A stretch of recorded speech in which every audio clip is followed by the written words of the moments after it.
Hello everyone, welcome back to our YouTube channel survival of the fittest. आज हमारे साथ है एक स्पेशल गेस्ट जिन्होंने recently RPSC assistant professor physics के अंदर फाइनल क्वालिफाई किया है। तो मोस्ट वेलकम रवीना। इनका नाम है रवीना। तो रवीना, आप अपने जो बैकग्राउंड है, एकेडमिक बैकग्राउंड और आपका जनरल बैकग्राउंड है, उसके बारे में सबसे पहले हमारे ऑडियंस को बताइए। मैं रवीना। मैं एक स्मॉल टाउन शिवगंज जो सिरोही डिस्ट्रिक्ट में पड़ता है उससे बिलोंग करती हूँ। मैंने अपना स्कूलिंग शिवगंज से ही किया है, मॉडल स्कूल से। उसके बाद में मैंने अपना ग्रेजुएशन महारानी कॉलेज जयपुर से किया था और अपना post graduation Jawaharlal Nehru university new Delhi से कंप्लीट किया था। उसके बाद मैंने आईआईटी दिल्ली में एमटेक ज्वाइन किया था थ्रू गेट। उस बीच में मैंने अपने पिछली बार जो हमारी वैकेंसी हुई थी 2021 के अंदर उसमें प्रिपरेशन किया था फॉर असिस्टेंट प्रोफेसर, जिसमें मेरा हो नहीं पाया था। मैं वेटिंग लिस्ट में थी 11th नंबर पे। सो वहां से मेरी ये जर्नी शुरू हुई थी कि कैसे प्रिपरेशन करें एपी के लिए। ये बहुत बड़ा स्ट्रगल ही है हमारा 4 साल का। ये 11 नंबर आई थिंक आपके लिए काफी लकी भी बोल सकते हैं और वैसे भी बोल सकते हैं, बिकॉज 11th इनकी अभी रिसेंटली 11th रैंक आई है असिस्टेंट प्रोफेसर के अंदर, और पिछली बार ये 11th नंबर पे वेटिंग लिस्ट में रहे थे। तो आई थिंक 11th नंबर आपके कुछ हाँ, कह सकते हैं कनेक्शन है 11 मेरा बहुत लकी नंबर है क्योंकि शायद मेरा इंटरव्यू भी 11 जून को हुआ था। मेरा रूम नंबर भी 11 है, मेरा लैब का नंबर भी 11 है यहाँ पे पीएचडी में। और मेरी पिछली बार 11th वेटिंग थी तो शायद 11th वेटिंग से 11th रैंक तक का सफर ही पूरा चलता रहा है 4 सालों में। एंड मैं बहुत खुश हूँ सब जर्नी से। आई एम वेरी हैप्पी कि लास्ट में मेरी प्रिपरेशन थी या जो भी मेरा स्ट्रगल था वो रंग लाया कि हम फाइनली सेलेक्ट हो गए। ओके। तो आपने अपना एकेडमिक बैकग्राउंड बताया, अब आप ये बताइए कि आपने जो पिछली बार वाला जो एग्जाम की प्रिपरेशन है उसके लिए क्या क्या सोर्सेज यूज किए, और उसमें आपने ऐसी कौन सी मिस्टेक्स की जो जिसकी वजह से आपका फाइनल नहीं हो पाया, वो कुछ इंसाइट्स आप व्यूअर्स को दीजिए। पिछली बार वाली वैकेंसी में तो हम बहुत ही नए थे तो हमें ये अनुभव ही नहीं था कि कैसे तैयारी करें। जब मैंने पिछली बार वाली वैकेंसी शुरू की तो मैंने फर्स्ट टाइम फॉर्म फिल करने के बाद ही अपना सिलेबस देखा। तब मुझे पता चला कि जीके भी उसके अंदर इतना ब्रॉड जीके हमें पढ़ना पड़ता है। Then I search for papers, तो हमने जो पुराने पेपर्स पढ़े तो देखा कि उसमें क्वेश्चंस भी बहुत ही अलग लेवल से पूछे जा रहे हैं और एग्जाम के कंपेयर में। तब मैंने काफी सर्च करने के बाद हमें पता चला कि यहाँ पे कोई जग्गू का कोचिंग सेंटर चल रहा है, तो उस टाइम सिर्फ वही कोचिंग दे रहे थे। तो मैंने मात्र वहां से 2 महीने की कोचिंग ली थी। उस कोचिंग से मुझे बहुत फायदा हुआ कि पिछली बार भी मेरे जो है वो जीके में काफी अच्छे नंबर थे। लेकिन मेरी सबसे बड़ी ये गलती थी कि हमारे बीच में जब गैप आ गया था क्योंकि हमारे एग्जाम पोस्टपोन हो गए थे। पहले हमारे एग्जाम अप्रैल में होने वाले थे, फिर हमारे एग्जाम अक्टूबर में हुए थे। तो शायद मैंने वो बीच का जो टाइम था उसमें मैं सीरियस नहीं थी 2 महीने। तो मैंने उस दौरान जो है अपने पढ़ाई को स्किप कर दिया था और ऐसे एकदम रेस्ट मतलब केयर फ्री हो गई थी कि कोई बात नहीं, कर लेंगे कर लेंगे। तो वैसा कभी भी नहीं करना चाहिए किसी को भी। मुझे लगता है अगर हमारा एग्जाम पोस्टपोन होता है तभी हमें हमारी तैयारी जो है उसको हमेशा कंटिन्यू करना चाहिए। हो सकता है कि जो हम पहले मैक्सिमम आवर्स पढ़ रहे थे, 14 आवर्स पढ़ रहे थे या 13 आवर्स पढ़ रहे थे, उसको हम थोड़ा सा रिड्यूस करके 10 पे लेके आ सकते हैं। पर उसका मतलब ये नहीं कि हम बुक्स ही छोड़ दें, जो गलतियां मैंने की थी। और सबसे इम्पोर्टेंट जो उसमें होता है कि हम जब तैयारी कर रहे होते हैं सबसे मेन होता है रिवीजन। पिछली बार की जब मेरा सिलेक्शन नहीं हुआ तो मैंने काफी सोचा 1 महीने भर के। जब मैं डिप्रेशन में भी चली गई थी तो मुझे एक ही चीज समझ में आई कि मेरी सबसे बड़ी गलती थी कि मैंने अपना सिलेबस तो पूरा किया लेकिन मैंने कभी रिवीजन ही नहीं किया। मैं एंड डे तक सिलेबस कंप्लीट करने के अंदर रह गई, पर मैंने ये नहीं सोचा कि जो मैंने पढ़ लिया वो मैं रिवाइज कर लूँ ताकि वो मुझे वहां पे याद आता रहे। तो ये चीजें मेरे साथ सबसे बड़ा ड्रॉबैक था पिछली वाली वैकेंसी में। हालांकि हमारा पेपर भी टफ था, सब कुछ था, हमारे पेपर अच्छे भी हुए थे। तो बट ये एग्जाम ही ऐसा है कि यहाँ पे कंपटीशन हमेशा ही ज्यादा होता है। हम सोचते हैं कि चलो नंबर ऑफ स्टूडेंट्स कम एग्जाम दे रहे, बट ऐसा नहीं है। तैयारी करने वाले हमेशा जो नंबर ऑफ सीट्स है उससे ज्यादा ही मिलेंगे आपको।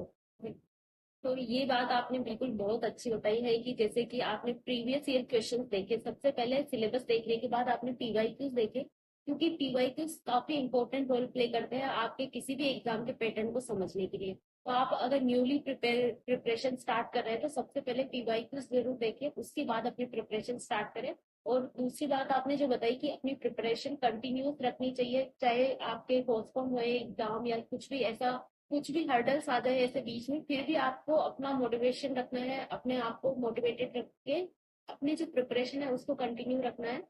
तो ये चीज आप यहाँ से सीख सकते हैं। इसके अलावा जैसा कि मैंने बताया कि मैंने रिवीजन प्रॉपर नहीं कर पाई थी, तो रिवीजन आप प्रॉपर करेंगे तो उससे भी आपको, क्योंकि बार बार एक ही चीज को रिवाइज करते हैं तो उससे काफी ज्यादा एग्जाम को क्वालिफाई करने में हेल्प मिलती है।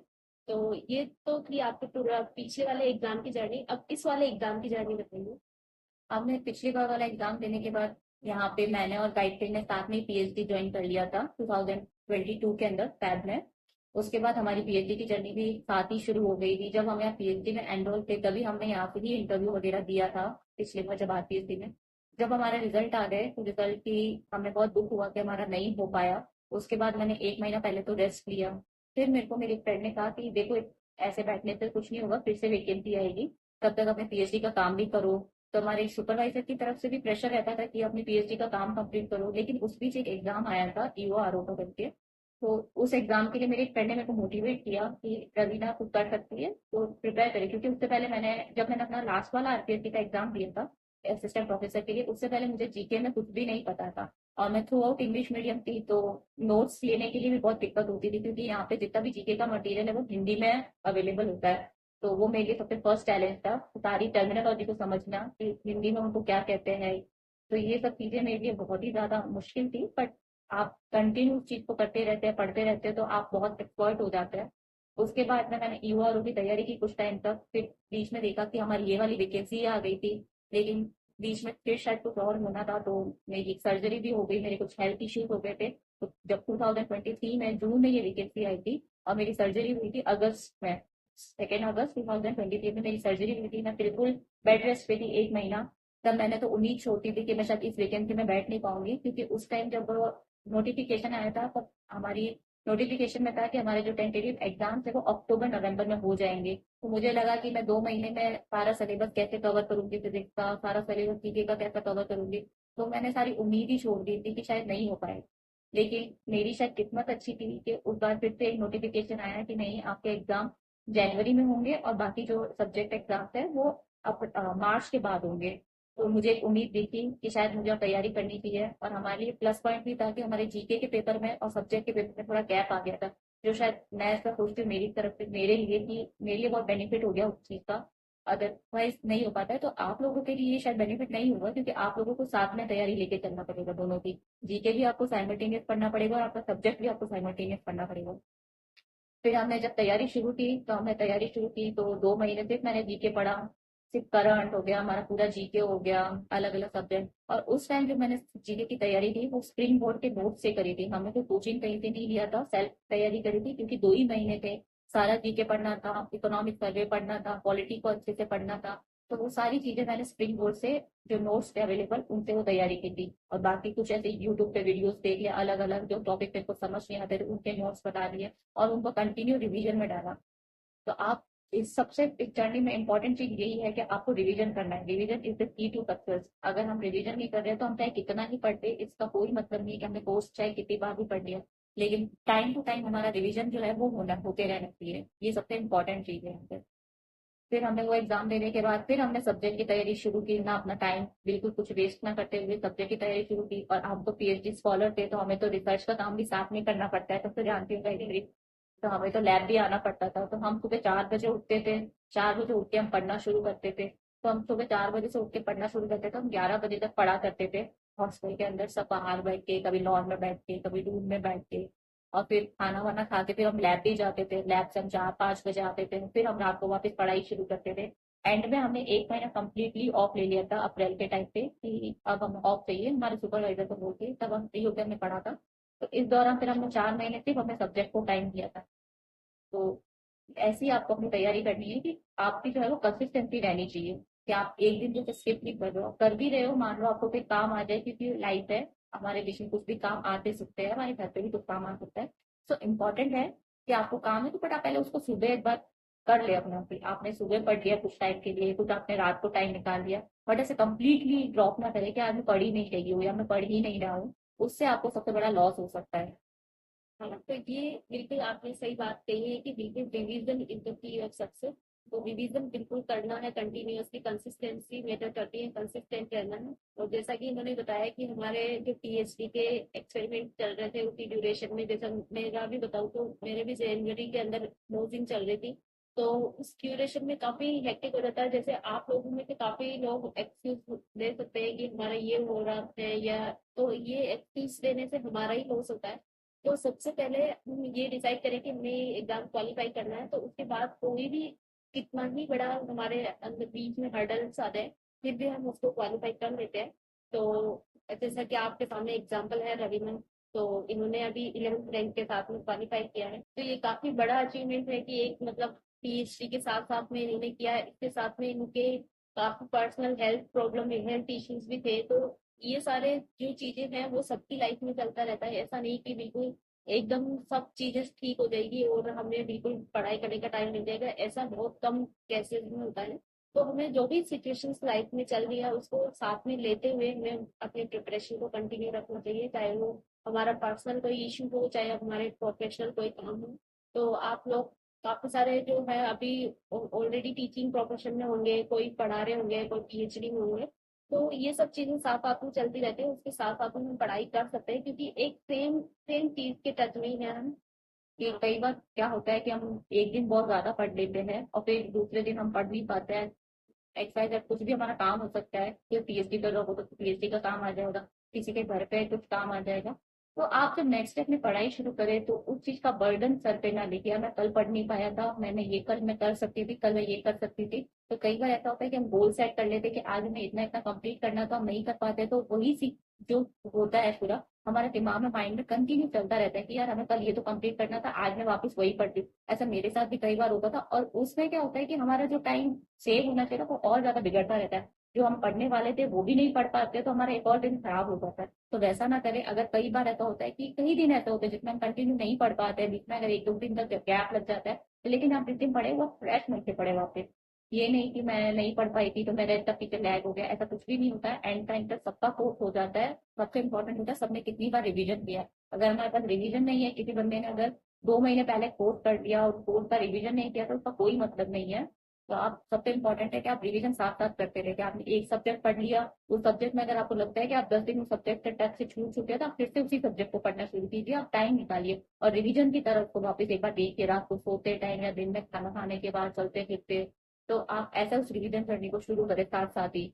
तब आपको एक बेनिफिट दिखेगा टाइम टाइम के साथ, कि आपका जो सिलेबस हो गया और जो आप सिलेबस आगे बचा है, उन दोनों में आप बहुत बराबर चल रहे हो, कि आपको सब कुछ याद है पीछे का। क्योंकि ये चीजें बहुत इंपॉर्टेंट होती है। सब लोग कहते हैं कि सब्जेक्ट जब फिजिक्स पढ़ते हैं तो रटना नहीं होता है, सिर्फ सिलेबस पढ़ना होता है। ऐसा नहीं होता है, रटना भी इंपॉर्टेंट होता है इन चीजों में, क्योंकि आपको डेटा याद नहीं आएंगे, आपको कैलकुलेशन समझ में नहीं आएगी, या फिर आपको, क्योंकि सारे क्वेश्चन कैलकुलेटिव नहीं हो सकते, कुछ क्वेश्चन जो होते कंसेप्ट बेस्ड भी होते हैं, तो आपको याद तो होना चाहिए कंसेप्ट, तभी तो आप पेपर में कर पाओगे। तो वो चीजें बहुत जरूरी होती है। और सबसे इम्पोर्टेंट चीज इन सब पेपर्स में, जो हमारे साइंस बैकग्राउंड है, हमारे पास जो है, हमें गेट के नेट के इन सबके क्वेश्चन जो है वो अच्छी तरह से देख के जाना चाहिए, ताकि हमें वहाँ पे बहुत हेल्प मिलती है। क्योंकि काफी सारे जो क्वेश्चन होते हैं उसमें डेटा चेंज होते हैं, क्वेश्चन सेम रहते हैं। Yes. तो काफी सारे एग्जाम का मतलब पैटर्न चेंज हो जाता है, लेकिन कॉन्सेप्ट तो हमारा वही सेम ही रहेगा। तो ये था मैम की जो एग्जाम वाली जर्नी। अब आप हमें इंटरव्यू के बारे में बताइए कि इंटरव्यू आपका कब डिसाइड हुआ और कब इसका शेड्यूल क्या था, और साथ साथ में आपको क्या क्या क्वेश्चन पूछे गए थे। जैसे मेरा इंटरव्यू, हमारा जब पहली बार इंटरव्यू के लिए जो नोटिफिकेशन आया था वो 21 मई को आया था अभी। और फिर मेरा जो इंटरव्यू शेड्यूल हुआ था वो 11 जून को मेरा इंटरव्यू था। और हमारा इवनिंग शिफ्ट में इंटरव्यू था। मेरा तो फर्स्ट नंबर पे इंटरव्यू था। मेरे जो इंटरव्यू में आर्टिस्ट मेंबर आए थे वो अयूब खान जी आए थे। और हमारे जो 2 एक्सपर्ट्स आए थे उसमें से जो हमारा एक एक्सपर्ट था वो तो साउथ से थे, तो उनका तो वैसे भी पूरा जो एसेंट होता है वो भी बहुत डिफरेंट था समझना वहाँ पे। तो हम बहुत ऐसे बोल रहे थे कि सर वापस बता दीजिए क्या पूछ रहे हैं। तो उसमें कोई ऐसा नहीं है, हिचकिचाने की जरूरत नहीं है। आपको कुछ समझ में नहीं आ रहा है कोई क्वेश्चन से, तो आप पूछ सकते हो उनसे कि सर आपको बता दीजिए। हो सकता है कई बच्चे ऐसे ही राजस्थान में होते हैं जिनको इंग्लिश बोलने में इश्यू होता है, तो आप वहाँ पे हिचकिचाए नहीं, बहुत ही सपोर्टिव होते हैं वो लोग। अगर आप बोल दोगे कि आप हिंदी में कंफर्टेबल है तो वो अपना मीडियम चेंज कर लेते हैं। वो ऐसे क्वेश्चन को एक्सचेंज कर लेते हैं कि आप इनको समझा दीजिए, उससे कोई प्रॉब्लम नहीं होती है। और मेंबर जो होते हैं वो भी काफी सपोर्टिव होते हैं वहाँ पे, ऐसा वो कुछ नहीं है। एंड जो हमारे एक और जो एक्सपर्ट थे वो शायद दिल्ली यूनिवर्सिटी से थे, वो भी काफी अच्छे क्वेश्चन पूछते थे। और जब इंटरव्यू देने गई थी तब तक मुझे पता ही नहीं था कि जो हमारे आरटीसी मेंबर आए वो अयूब खान है। बाहर आने के बाद हमने सर्च किया कैसा ये अयूब खान थे, तो वो मेरे लिए प्लस पॉइंट था। मुझे पता ही नहीं था, इसलिए मैं घबराई नहीं, बट ऐसा वैसे कहते हैं अयूब खान जी बहुत अच्छा इंटरव्यू लेते हैं, क्योंकि वो खुद भी मैथमेटिक्स से पीएचडी है। तो इंटरव्यू में ऐसा है कि मैं जाती, जैसे हम पीएचडी कर रहे थे, तो इस बार जो इंटरव्यू था, पिछली बार जब हम गए थे हमारे इंटरव्यू में, तब भी हम एक्चुअली में पीएचडी में एनरोल हो चुके थे। हमारा एग्जाम था तब हम पीएचडी में एनरोल नहीं थे, पर हम इंटरव्यू इंटरव्यू के टाइम जो है वो पीएचडी में एनरोल थे। पर पिछली बार हमारे पीएचडी को कोई वेटेज नहीं था, ना हमें पीएचडी टॉपिक से कोई क्वेश्चन पूछे गए थे। बट इस बार के जो जितने भी हमारे फिजिक्स वालों के इंटरव्यू चले थे, उसमें हमें यही सुनने को मिला था कि कई लोगों के इंटरव्यू जो है वो अपनी पीएचडी के टॉपिक पे बहुत ज्यादा स्ट्रेच हुआ है। तो हमसे भी जाते ही पहले यही पूछा था कि आपको पीएचडी करते हुए कितने साल हो गए, पीएचडी का टॉपिक लिख दीजिए। तो ऐसा भी नहीं है कि बात बोर्ड पे आपको एक बार उठाया गया, मुझे बोर्ड पे ऑलमोस्ट 4 बार उठाया गया था कि आप 4 बार बीच बीच में जब भी उनसे क्वेश्चन है तो हमेशा वो यही बोले थे कि आप लिख के दिखा दीजिए, आप सॉल्व करके दिखा दीजिए। तो जिन लोगों को ऐसा लगता है कि इक्वेशन सॉल्व नहीं करवाई जाती है ये वो, तो वो करवा सकते हैं अभी। ये उन्होंने एक नया ट्रेंड शुरू किया है, जो मैंने पिछली बार से और इस बार वाले इंटरव्यू में ऑब्जर्व किया था। मेरा इंटरव्यू से पहले ऑलमोस्ट 10 दिन इंटरव्यू हो चुके थे, तो हमें ये चीजें पता थी, तो हमने पूरे प्रिपेयर कर ली थी इन चीजों को। उसके बाद मैं आपसे आपकी पीएचडी के टॉपिक में, अब मैं जो है वो मेरा स्पेसिफिक जो स्पेशलाइजेशन है पीएचडी में वो न्यूक्लियर फिजिक्स है। तो न्यूक्लियर फिजिक्स से कई बार एक्सपर्ट कम ही आते हैं, तो मेरा इंटरव्यू इतना फिजिक्स में मतलब पीएचडी वाले टॉपिक पे नहीं चल पाया। हालांकि जो मेरी एक और साथ में थी इंटरव्यू देने के लिए, उनका भी सिलेक्शन हुआ है, मोनिका यादव का। तो उनका जो इंटरव्यू है उसमें जो उनका पीएचडी का टॉपिक है सुपर कैपेसिटर, तो एक जो एक्सपर्ट था उनका भी स्पेशलाइजेशन रहा होगा अपने टाइम पे सुपर कैपेसिटर, तो उनका इंटरव्यू काफी सुपर कैपेसिटर पे चल गया था। लेकिन मेरा उस जगह पे न्यूक्लियर फिजिक्स से टच था, वो शायद एक्सपर्ट न्यूक्लियर फिजिक्स से ना होकर कंडेंस मैटर से थे, तो हमारा इंटरव्यू जो है वो मेरे मेन जो फिजिक्स था, हमारी जो बेसिक फिजिक्स, उस पे चला। इसमें जैसे अयूब खान भी तो थे, उन्होंने मेरे से जीके वीके से रिलेटेड कोई क्वेश्चन नहीं पूछे। उन्होंने सीधा हमसे फिजिक्स से रिलेटेड ही क्वेश्चन पूछे कि आप मैक्सवेल इक्वेशन बता दीजिए सबसे पहले। फिर मैक्सवेल इक्वेशन उन्होंने मुझसे बोर्ड पे लिखवा ली। फिर मैक्सवेल इक्वेशन लिखवाने के बाद में जो हमारा एक्सपर्ट था उन्होंने हमसे पूछ लिया कि इसका सिग्निफिकेंस बता दीजिए, फिजिकल सिग्निफिकेंस क्या है। हमने फिजिकल सिग्निफिकेंस बताया उसको। उसके बाद में जो हमारे एक्सपर्ट थे उसने हमको बोला कि इससे आगे जो हमारे एंड इसमें जो कमियां निकलती है मैक्सवेल इक्वेशन, जो फोर्थ इक्वेशन है, तो वो कैसे है उसको डेराइव करके बता दीजिए। तो उन्होंने फिर इक्वेशन डेराइव भी करवाई वहां पे। और फिर ऐसे ही चलता रहा, उन्होंने उसी के अंदर काफी सारे क्वेश्चन पूछ लिए। फिर एक जो एक्सपर्ट था, तो मेरा जो टॉपिक है न्यूक्लियर और उसमें कुछ कंडेंस के भी काम जो रहता है, थोड़ा इंटरलिंक काम है। तो उसमें हमें नैनो फेराइड्स बनाए थे। हालांकि मेरा मेन काम न्यूक्लियर फिजिक्स में, पर मैंने सैंपल जो है वो नैनो फेराइड्स बनाए थे। तो उससे रिलेटेड उन्होंने एक टॉपिक पकड़ लिया था नैनो फेराइड। तो नैनो फेराइड तो उन्होंने मुझे काफी डीप पूछ लिया कि नैनो फेराइड्स और फेराइड्स में क्या डिफरेंसेस होते हैं, इनका मैग्नेटिक मूवमेंट में क्या डिफरेंसेस होते हैं, इनकी मैग्नेटिक प्रॉपर्टी कैसे रिएक्ट करती है, कैसे इनमें चेंजेस आते हैं अगर आप डोपिंग करते हो। तो ये नॉर्मल से क्वेश्चन थे, ये उन्होंने मुझसे पूछे थे। फिर उन्होंने मुझसे पूछा था कि आप क्या क्या सब्जेक्ट प्रिपेयर करके आ रहे हो। तो आपके जो स्टार्टिंग के 10 मिनट तो उन्होंने ऐसा इंटरव्यू लिया था जब तक मुझसे पूछा ही नहीं था कि मैं क्या सब्जेक्ट प्रिपेयर करके आ रही हूँ, क्या नहीं प्रिपेयर करके आ रही हूँ, जो उनको रैंडम पूछना था। फिर बाबा आरपीएससी मेंबर ने ही मेरे से पूछा कि आप क्या सब्जेक्ट प्रिपेयर करके आ रहे हो, तो मैंने अपने 5-6 सब्जेक्ट की लिस्ट बता दी उनको कि मैं यही प्रिपेयर करके आई हूँ। फिर उन सब्जेक्ट में उन्होंने देखा कि अच्छा ये सब्जेक्ट में उन्होंने पूछ लिया कि आप ये प्रिपेयर करके आए। फिर उन्होंने बोला कि अच्छा तो हम यहाँ से स्टार्ट होते हैं। हालांकि वो एडवांस क्वांटम मैकेनिक्स हम प्रिपेयर करके नहीं गए थे, लेकिन उन्होंने वो टॉपिक उस साइड से स्टार्ट किया। तो ऐसा नहीं है कि आपका इंटरव्यू आप जो पढ़ के जा रहे हो ये होगा, आप ओवरऑल भी थोड़ी सी तैयारी करके जाएंगे, आपको बेसिक बेसिक सब पता होना चाहिए। हमारे साथ ऐसा हुआ कि उस बैच में जो हम 8 लोगों ने इंटरव्यू दिया था, उनमें काफी लोगों से एडवांस क्वांटम मैकेनिक्स पूछ ली थी, जो बेसिकली हमारे क्वांटम मैकेनिक्स में पढ़ाई नहीं जाती है, एग्जाम में बहुत ही कम पूछी जाती है, 1-2 क्वेश्चन आते हैं। तो उसको कोई पढ़ता भी नहीं है एक्चुअली में। बट मास्टर्स में पढ़ाई जाती है, तो हमें थोड़ा सा नॉलेज होना चाहिए। तो जितना हमारा एज पर नॉलेज हमने उसका जवाब दे दिया था वहाँ पे कि ऐसा ऐसा होता है। उन्होंने इक्वेशन लिखवा दी। फिर उनको लगा कि थोड़ा सा थर्मोडायनामिक्स में पूछ सकते हैं, तो थर्मोडायनामिक्स में भी उन्होंने पूछना शुरू कर दिया। इस बार इंटरव्यू में ऐसा भी था गायत्री की थर्मोडायनामिक्स में जैसे सिर्फ लॉ पूछ लिए, तो पहले ऐसा था तो आप लॉ बता दो तो फंडामेंटल फिजिक्स पूछ के खत्म करते थे। इस बार वो एप्लीकेशन भी पूछ रहे थे कि फर्स्ट लॉ पे आप क्या एप्लीकेशन बता रहे हो, सेकंड लॉ पे कौन सी एप्लीकेशन रेडी हुई है। तो ऐसी चीजें भी उनसे पूछी जा रही थी। पूरा अप्लाइड एप्लाइड वेब भी इस बार ज्यादा चल रहा था कि रेफ्रिजरेटर की वर्किंग बता दो, एसी की वर्किंग बता दो। अब जैसे हमारे कोर्स में जब हम बुक्स पढ़ते हैं ना, जो यहाँ पे चलती है सारी राजस्थान में, उसमें तो हमें रेफ्रिजरेटर की हमें वर्किंग बताई गई है, बट एसी हो गई, पंप, इन सब की नहीं है। और रेफ्रिजरेटर की बेसिक वर्किंग है, पर वो जैसे पूरा पूछ रहे हैं क्या क्या यूज कर सकते हो और क्या चेंजेस आ सकते हैं। तो इस बार ऐसे जितना भी मतलब इंटरव्यूज का जो एक्सपीरियंस सुना है उसमें सब यही बोल रहे हैं कि जो एनालिटिकल क्वेश्चंस है, जो रियल लाइफ बेस्ड एग्जांपल है, उससे रिलेटेड ज्यादा क्वेश्चंस पूछे हैं। क्या आप उसको अप्लाई कहाँ कर सकते हो। अप्लाई कर सकते जैसे फिर मेरे को फाइनली मेरा जब इंटरव्यू कंप्लीट हो गया, तो मेरा इंटरव्यू अराउंड 30 to 35 मिनट्स चला था। और मेरा फर्स्ट नंबर ही था, तो मैं एक्सपेक्ट भी कर रही थी कि शायद मेरा चल सकता है इतना। एंड जब मेरा इंटरव्यू था करने के बाद उन्होंने मेरे को ऐसा लास्ट में बोला कि आप कोई टॉपिक प्रिपेयर करके आए हो, तो मैंने उनको चॉइस दी थी आप टॉपिक भी एक ही प्रिपेयर करके ना जाए, जब आप इंटरव्यू के लिए जा रहे हैं आप एटलीस्ट 2-3 टॉपिक प्रिपेयर करके जाए अलग अलग सब्जेक्ट से। उससे उनको ऐसा लगता है कि हाँ बच्चा मतलब एक रट के नहीं आया उसी टॉपिक को, पढ़ाने के पर्पज से है। तो जब उन्होंने मेरे को बोला तो उन्होंने मैंने जब चॉइस दी तो उन्होंने उसमें से बता दिया कि ये, क्योंकि कई बार क्या होता है हम एक टॉपिक ही पढ़ के जाते हैं ना, तब वो एकदम हमारे साथ से ट्रिक करते थे ठीक है आप ये पढ़ा दीजिए। तो ऐसा ना करें, आप भी तैयार होते जाइए कि आप 2-3 सब्जेक्ट से एक एक छोटा छोटा टॉपिक प्रिपेयर करके जाए। फिर उन्होंने मुझे ऐसा भी टास्क दिया कि आपके पास सिर्फ 3 मिनट है, अभी 3 मिनट में हमें टॉपिक पढ़ाते जाइए यहाँ से। फिर वहां पे मैंने पढ़ाना शुरू किया, उन्होंने बोला कि आप इसमें स्पीड पकड़ सकते हैं, हमें ऐसा डिटेल में फटाफट बता दीजिए। फिर बता दिया तो उससे मुझे बोल दिया गया था कि आपका पढ़ाने का तरीका बहुत अच्छा है, बहुत इम्प्रेस हो गए थे। अब जैसे मैंने सुपर कैपेसिटर पढ़ाया था, तो सुपर कैपेसिटर में जो एक्सपर्ट था उन्होंने यही पूछ लिया कि सुपर कैपेसिटर का एप्लीकेशन क्या है, जो अभी सबसे न्यूली एप्लीकेशन है वो क्या है, तो वो सब बता दीजिए। तो हो सकता है कि मैं भी नहीं बता पाई थी क्योंकि एकदम से दिमाग में क्लिक नहीं किया था, तो उन्होंने ये चीजें एक्सप्लेन करना वहाँ पे शुरू कर दिया।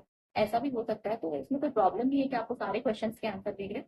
बस आप ये कोशिश कीजिए मैक्सिमम क्वेश्चन के आंसर दे पा रहे हैं, और वहाँ पे मे बी का वर्ड यूज ना करें कि हाँ मे बी ऐसा हो सकता है। आपको पता है तो आप बता दीजिए, आपको नहीं पता है तो आप बोल सकते हैं कि सर ये शायद मैंने पढ़ा नहीं, या फिर ये मेरे नॉलेज में नहीं है, तो मैं नहीं दे पाऊँ शायद आंसर इसका। तो उससे उनको कोई प्रॉब्लम नहीं होती है, वो स्विच कर सकते हैं सीधा टॉपिक को। तो उससे आप भी फायदे में रहते हैं, क्योंकि आप गलत बताते जाते तो आप भूल जाते रहते हो। बिल्कुल। तो जैसा कि आपने बिल्कुल ये जो बताया ये बहुत अच्छी बात है कि जो एक्सपर्ट्स होते हैं वो आपकी जो स्पेशलाइजेशन है उससे रिलेटेड अगर मिल जाए तो वो उसमें काफी खींच सकते हैं। बाकी इसमें ये जो क्वेश्चंस है इंटरव्यू के ये वेरी करते हैं पर्सन टू पर्सन, वहां पर एक्सपर्ट्स किस फील्ड से आए हैं उस पर डिपेंड करता है ये सब पूरा। और इसके अलावा आपने बताया कि जैसे आपको जो एप्लीकेशन बेस्ड क्वेश्चन ज्यादा पूछे गए, और उसके साथ साथ बोर्ड टीचिंग आपका बहुत परफेक्ट होना चाहिए। बोर्ड टीचिंग में वो जो भी टॉपिक आपको खुद से भी दे सकते हैं या फिर खुद से अपनी तरफ से हमें प्रिपेयर करके जाना है काफी सारे टॉपिक, ताकि वहां पर वो अगर अपनी तरफ से भी देते तो उसका थोड़ा बहुत आइडिया हमें हो पाए। आप अभी से प्रिपेयर करें, जब आप इंटरव्यू की आपकी डेट भी आ जाती है, आपके पास अभी भी टाइम है जो आप इंटरव्यू देने वाले हैं। तो मैंने भी ऐसे ही किया था कि हमने 2 महीने पहले बोर्ड खरीद लिया था अपने रूम पे, तो हम जो नॉर्मली भी टॉपिक, हम जब पीएचडी का भी काम करते थे तो वो टॉपिक भी हम पढ़ते थे, तो उसको भी मैं तो बोर्ड पे लिखती खुद ही समझ लिया करती थी। क्योंकि कई बार ऐसा होता है कि हम पढ़ लेते हैं, पर जब हमें समझाने की बारी आती है तो बहुत चीजें ऐसे दिमाग में समझ में नहीं आता कि कहाँ से शुरुआत करें, कहाँ से ये करें। तो आप ऐसे रैंडम टॉपिक भी पढ़ा के देखो, जब आपने पढ़ लिया है कि आपने ये टॉपिक पढ़ लिया, आपको नहीं पढ़ाना है पर आप इसको लिख के देखो बोर्ड पे कि आप सही से लिख पा रहे हो नहीं लिख पा रहे हो। क्योंकि जब मैं भी बोर्ड पे लिखती हूँ तो हमेशा ऐसा होता है कि मेरा जो होता है थोड़ा टिल्ट ही जाता है लास्ट में जाते जाते, और जो वर्डिंग्स है वो भी सेम नहीं रह पाती है स्कूल में जो भी लिखते हैं उनके साथ ऐसी ऐसे ही प्रॉब्लम होता आती है। है, लेकिन तो जो वो भी प्रैक्टिस प्रैक्टिस के कर साथ ले, वो क्योंकि होता वो है। चीजें भी देखी जाती है, क्योंकि आपको पढ़ाना हमेशा, क्योंकि वो यही चेक करते हैं कि आपको पढ़ाना है। तो ये भी एक इम्पोर्टेंट पॉइंट है। और मेन ये है कि ऐसा टॉपिक बिल्कुल सेलेक्ट ना करें जिसमें आपको मैक्सिमम लिखना ही है।